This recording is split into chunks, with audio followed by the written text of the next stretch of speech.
Hello students, welcome once again in my class Priya Ki Shala. We are in the chapter of reproduction in flowering plant and up to here we have discussed about the male gametophyte. Now today's topic is the female gametophyte. लेकिन अगर उससे पहले आपने मेरा channel subscribe नहीं किया है तो please subscribe it. So today's topic is the carpel or the megasporophyll. The female reproductive part, gynoecium जिसे हम कहते हैं, consist of the pistil. Pistol के नाम से भी जाना जाता है. इसकी बायोलॉजिकल नेम इसको क्या है? पिस्टल कहते हैं. It has three main part. In this diagram, this is a diagram of a typical pistil in which the swollen, this is the basal swollen part. This basal swollen part is known as the ovary. The uppermost part where pollen grain falls, this part is known as the stigma. And the long elongated cylindrical tube which join the stigma and the ovary is known as the style. So basically a gynoecium or a pistil is made up of three parts. Basal swollen part is known as the ovary. This flat structure where pollen grain lies is known as the stigma, and the long elongated cylinder structure which join this stigma and the ovary is known as the style. Now this pistil can be of only one, okay, and this can be of more than one. See, in this both the diagram you are watching that this is a whole ovary. Basal swollen part is known as the ovary, and all the pistils are joined together. They are unified. Okay, वो join हो गए हैं और join होके they make one. This is known as the monocarpellary ovary or a pistil.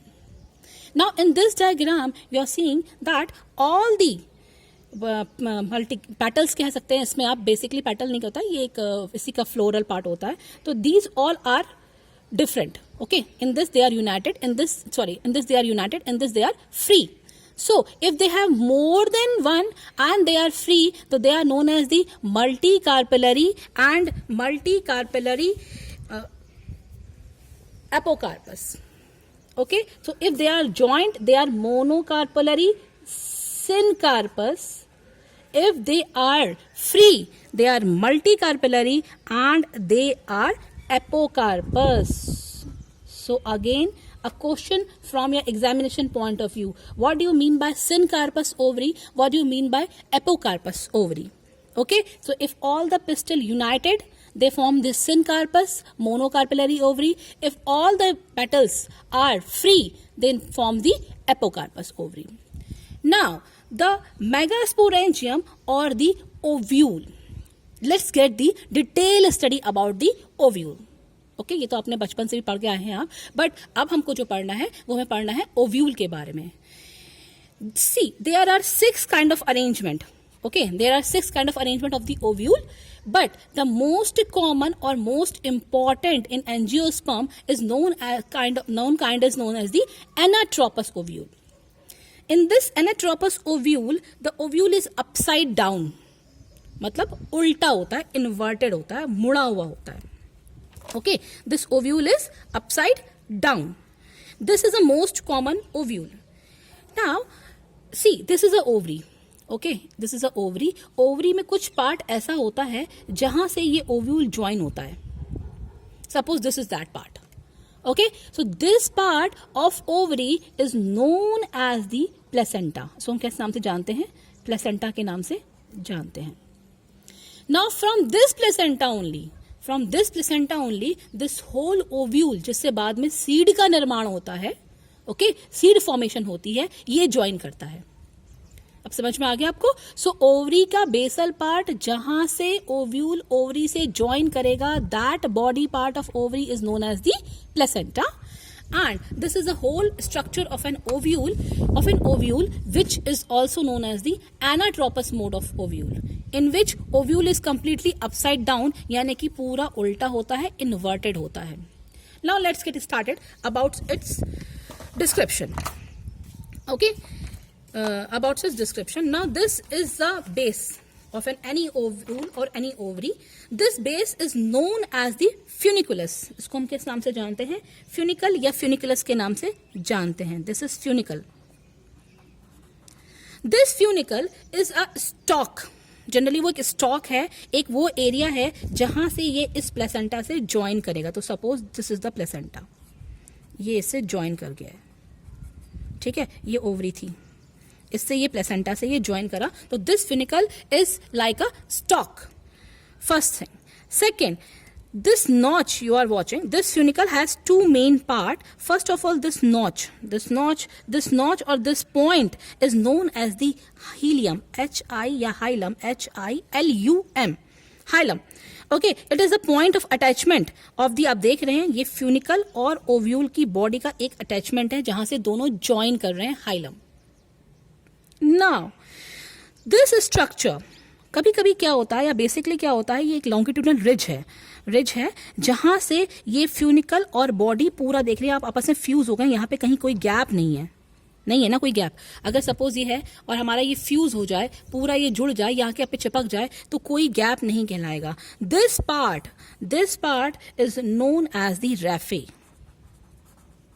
Okay, तो raphe is nothing, raphe is a longitudinal ridge, एक longitudinal ridge है जहां से वो फ्यूनिकल पूरे बॉडी ऑफ ओव्यूल से क्या हो गया है, ज्वाइन हो गया है, इसके बीच में कोई गैप नहीं है.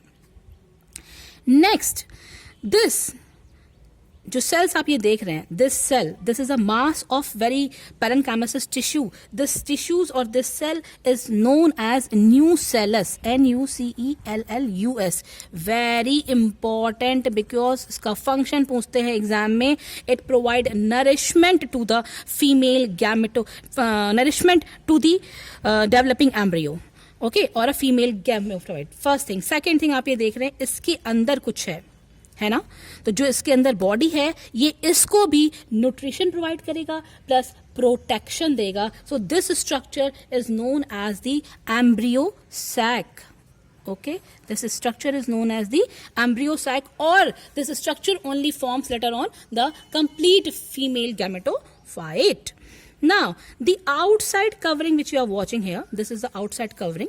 Okay, this outside covering is known as the integument. Yes, हमारे जैसे हमारे बॉडी के अंदर क्या होते हैं, स्किन होती है जो उसको सेव करती है, वैसे ही किसी भी ओव्यूल के अंदर इंटेग्यूमेंट होते हैं जो ओव्यूल को सेव करेंगे. ओके, नाउ अब आप इसमें ये देखिए, ये ओव्यूल ये इंटेग्यूमेंट किसी में एक भी हो सकते हैं, और इसमें कितने हैं, 2 है. ये 1, ये 2.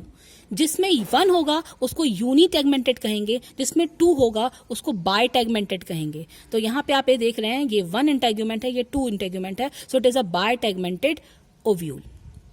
Okay, now every ovule has the 2 main end. Okay, 1 end is known as the micropyle. जैसा कि नाम है माइक्रोपाइल, तो ऑब्वियसली बात है वहां पे कोई ना कोई पोर जरूर होगा. So in this diagram, this structure और this area where there is a small opening, this opening is known as the micropyle. This opening actually, through this opening, the pollen tube enter into the ovule at the time of fertilization. Okay, so micropylar end is that end where at the time of fertilization the pollen tube enters into it. Now, opposite to this end is the chaliza or the chaliza. This end is known as the chaliza.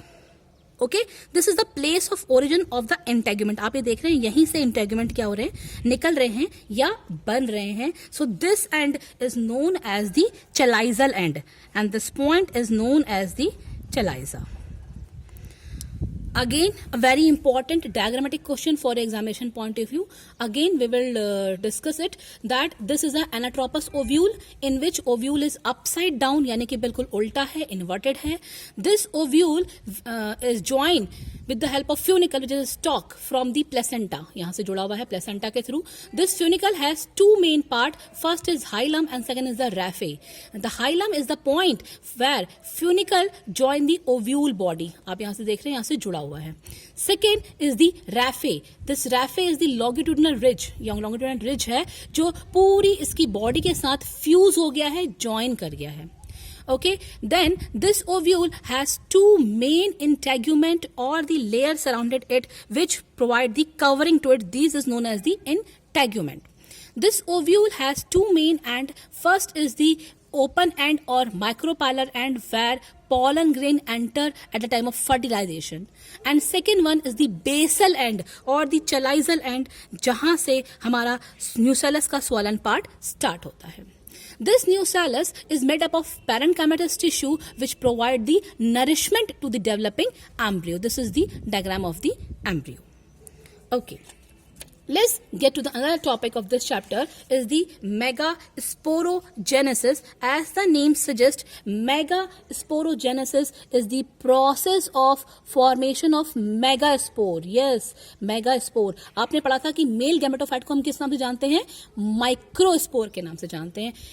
The same way in this female gametophyte is known as the megaspore. Okay वहां पे जो हमारी megaspores जो microspore बन रहे थे वो हमारा पीएमसी यानी कि पॉलन मदर सेल से बन रहे थे, लेकिन यहाँ पे जो मेगास्पोर बनेंगे वो हमारे एमएमसी यानी कि मेगास्पोर मदर सेल के नाम से बनेंगे. So, microsporogenesis is the process of formation of megaspore from the megaspore mother cell or the MMC. Okay, ये मेगास्पोर मदर सेल या MMC के नाम से जाने जाते हैं. Now, in this diagram is nothing. This is the micropylar end. ठीक है, जहां से अभी एंटर किया है पॉलन ट्यूब ने. ओके उस मतलब जहां से पॉलन ट्यूब अभी एंटर करेगी at a time of fertilisation. अभी नहीं एंटर किया है, फर्टिलाइजेशन के टाइम पे एंट्री करेगी. अब आप ये देख रहे हैं this is completely surrounded by the nucellus cell. ठीक है, ये न्यूसेलस सेल से सराउंडेड है पूरा का पूरा. अब इस सेल में क्या होता है, यहाँ पे जो सिंगल सेल आप देख रहे हैं, ये बड़ी सी cell, the single cell is known as the archesporium और आर्चीगोनियम, कुछ भी आप कह सकते हैं इसको. So this is archesporium. The cell is known as the archesporium. This is completely a nucellus. It is surrounded. Okay, one out of this one so single cell is known as archaeosporium. This single cell differentiate, ये divide करेगी और micropylar end में, और divide करने के बाद ये दो सेल यानी कि ये dyad आपको दिख रहा है इसमें divide होगी. Okay, this dyad is form the inner mass of a cell. This is known as the inner sporogenous tissue. ठीक है, उस inner sporogenous tissue में ये जाएगी.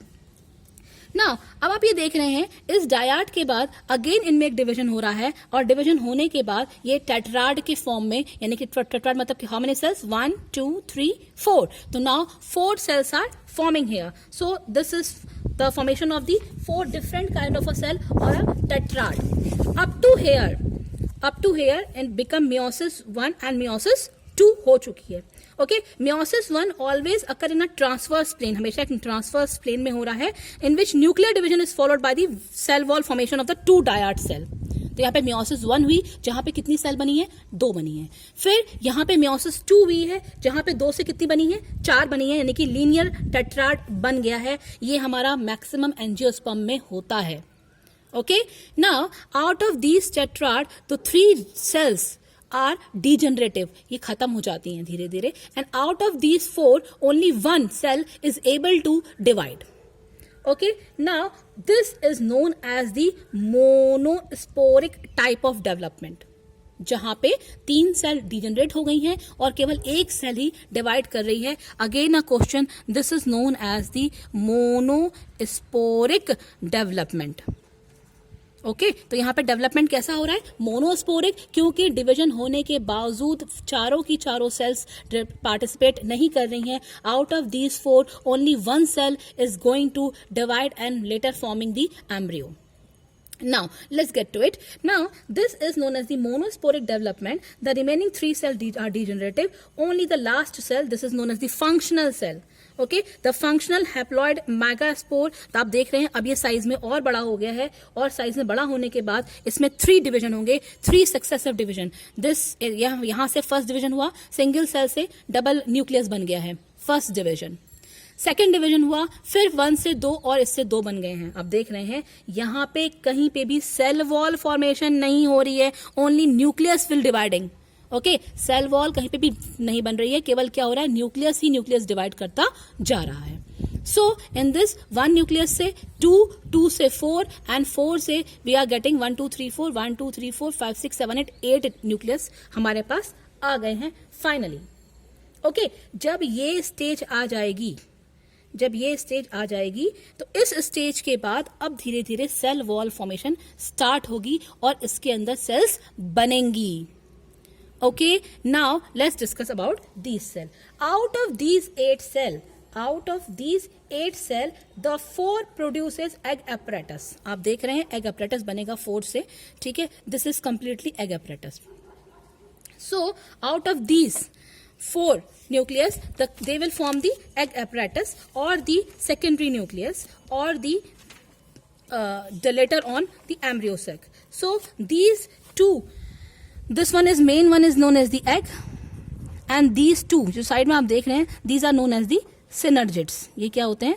synergids होते हैं. फर्स्ट ऑफ ऑल बीच में आप देख रहे हैं, this is known as the central cell or the polar cell, and the last three they are known as the antipodals. What they are known as the antipodals. So they are known as the antipodals. Again these antipodal will degenerate and synergid antipodal will degenerate later on. Okay, so this is known as the egg cell. These are known as the synergids. In between there are polar nuclei or the central cells. The synergids are elongated cell. This synergids अभी diagram यहाँ पे देखिएगा, ये synergid यहाँ बन गया है. इस synergid में जो बेस में आप देख रहे हैं, this is known as the filiform apparatus. Okay, very important है. This is known as the filiform apparatus, and this filiform apparatus at the micropolar end. अभी देख रहे हैं किस एंड में है, ये माइक्रोपोलर एंड में है और ये कौन सा एंड है? चलाइजल एंड है जो मैंने बना रखा है, ठीक है. Now there are 3 antipodal cells और the vegetative cells. Okay, these are the antipodal cells और vegetative cell which degenerate. They just help in the, these are the antipodal. They just help in the, किस में help करते हैं? ये absorption of the nutrient में help करेंगे. किस में हेल्प करेंगे? Absorption of nutrient. Okay, so this is the antipodal. This is the completely egg apparatus in which the base cell जो आप ये हल्का हल्का देख रहे हैं, this is known as the filiform cell. These two are known as the synergids and this one is known as the egg cell.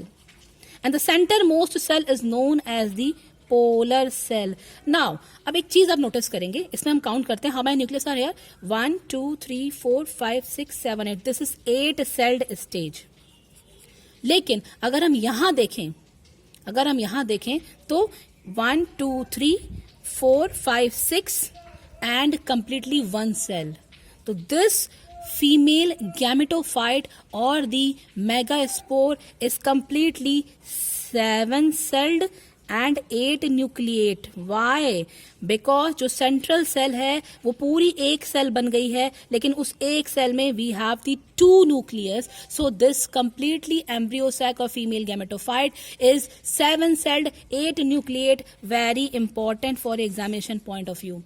Okay, explain the 7-celled 8 nucleate stage. Yeah, why the female gametophyte, a completely mature female gametophyte is 7-celled and 8 nucleate structure. Now, note this. I told you earlier that formation of an embryo sac from a single cell is also known as the monosporic development. Now let's discuss about the ploidy. Ploidy का मतलब ये होता है कि जितने भी cell इसमें बन रही हैं, इसमें डिप्लॉयड कौन कौन सी होंगी और हैप्लॉयड कौन कौन सी होंगी. ये एग्जाम में अक्सर पूछा जाता है. सो इंटेग्यूमेंट जो आप देख रहे हैं, जो किसी भी उसमें पार्टिसिपेट नहीं करेगा इन reproduction, it is always in 2n. ये हमेशा क्या होगा? डिप्लॉयड होगा. जो न्यूसेलस होगा, again that is a mass of parenchymatous tissue जो न्यूट्रिएंट में पार्टिसिपेट कर रहा है, it is also a 2n और डिप्लॉयड होगा. Next ovary. यस, ओवरी अभी पार्टिसिपेट नहीं कर रही है, तो ओवरी एक ऑर्गन है, तो वो क्या होगा? डिप्लॉयड होगा. Now but egg is a cell which will participate in the fertilization process. It will always n, हमेशा क्या होगा? नंबर ऑफ क्रोमोसोम आधे हो जाएंगे, यानी कि हैप्लॉयड हो जाएगा. तो उसकी प्लॉइडी क्या हो जाएगी? हैप्लॉयड. नाउ एंडोस्पर्म आपने पढ़ा था, जो एंडोस्पर्म होता है उसमें 3n कंडीशन होती है. 3n का मतलब 2 न्यूक्लियस प्लस 1 मोर न्यूक्लियस, तो 3n कंडीशन हो जाएगी. And this embryo is always 2n, क्योंकि रिप्रोडक्शन हो गया है तभी एम्ब्रियो फॉर्मेशन होगी, तो ये हमेशा कितना होगा? 2n होगा. Very, very important. And the today's last topic is the difference between the megasporogenesis or microgenesis or male gametophyte or female gametophyte. Again, a very important question for your examination point of view. First, the male gametophyte is derived from the microspore. सबसे पहली बात है कि जो male gametophyte बनता है वो किससे बनता है? माइक्रोस्पोर या pollen grain से बनता है. लेकिन जो फीमेल गेमेटोफाइट होता है वो किससे बनता है हमारा, मेगास्पोर या ओव्यूल से बनता है या ओवरी से बनता है। Clear. Second difference, microspores are shed at maturity. Yes, जैसे ही आपने पढ़ा था कि पॉलन ग्रेन जब मैच्योर हो जाते हैं तो वो गिर जाते हैं, शेड ऑफ हो जाते हैं, लेकिन मेगास्पोर नहीं गिरेंगे क्योंकि बाद में ये ओव्यूल बनाएंगे और ओव्यूल से फाइनली क्या बनेगा, सीड बनेगा in angiosperm. Okay, so microspore are shed at maturity but megaspores are not shedding at the time of ovule formation. Okay, now the mature male gametophyte is always 3-celled. mature male gametophyte में 3 cell का होता है, एक vegetative tube और 2 male gamete होते हैं। But a female gametophyte just we have discussed is 7-celled it's 7-celled and 8 nucleate, 7-celled और 8 nucleus का होगा। Now this male gametophyte जो बन रहा है ये कहाँ हो रहा है हमारा, pollen sac of the anther. Anther हमने बताया था ना कैसा होता है, लोब्ड होता है, कैसा होता है, बाइलोब्ड होगा और 4 सैक होंगे उसके अंदर, तो वो कैसा होगा कह रहा है, pollen sac of the anther में होगा और ये कहाँ होगा हमारा, ओव्यूल ऑफ द ओवरी में होगा, ये हमारे ओव्यूल ऑफ द ओवरी में होगा। This whole process is known as the microsporogenesis and this whole process is known as the megasporogenesis. Up to here clear? Again, this is a very important difference in front of you, difference between the male gametophyte and the female gametophyte.